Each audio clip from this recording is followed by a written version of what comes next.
माझ्या व्यवसायात माझ्या पत्नीने इतका उदंड प्रतिसाद दिला, आज इथं नाही, त्या माऊलीमुळे मी इथपर्यंत आलो. प्रत्येक तुमची आगामी जर तुमच्यासोबत असत असेल कुठलाही बंद पार करू शकतो. फक्त त्या माऊलीची साथ पाहिजे, एकदा त्या माऊलीची साथ मिळत बस.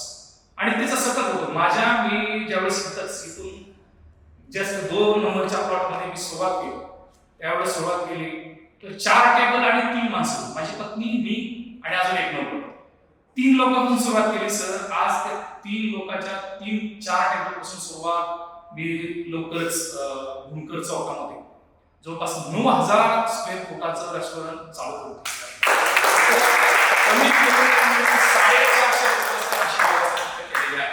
त्याचं वरलं जे इंटेरियर हा प्रीमियम केलंय.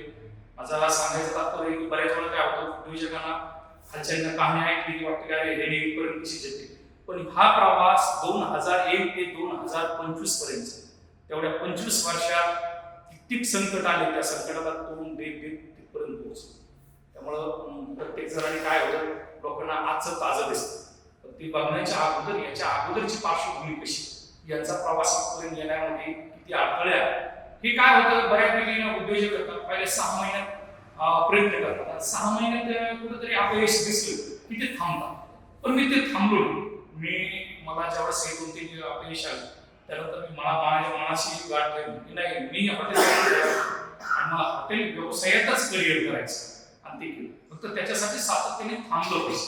आपण बऱ्याच वेळा काय होतो, आपण प्लॅटफॉर्म बदलतो की चला हे कोणीतरी सांगते नाही तुला याच्यात जमत नाही, मग तू याच्यात. पण मी ते केलं. मी माझे 20 वर्ष ना सतत त्या व्यवसायात टिकून राहिलो आणि शोधत गेलो की माझं कुठं चुकलं, मी काय अडचणी आल्या, काय कुठल्या गोष्टीवरती मी त्याच्यावर पर्याय काढला पाहिजे.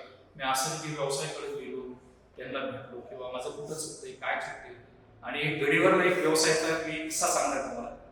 तो ह्याच्यासाठी सांगणार आहे की व्यावसायिक मित्रांनी ना व्यसनाकडे वळायला. त्याचं कारण आहे, आता मी सांगताना मला ते थोडंसं चुकीचं आहे. मी टँकरनी दारू घेतली, पण मी आज थेंबभरही दारू पिलो.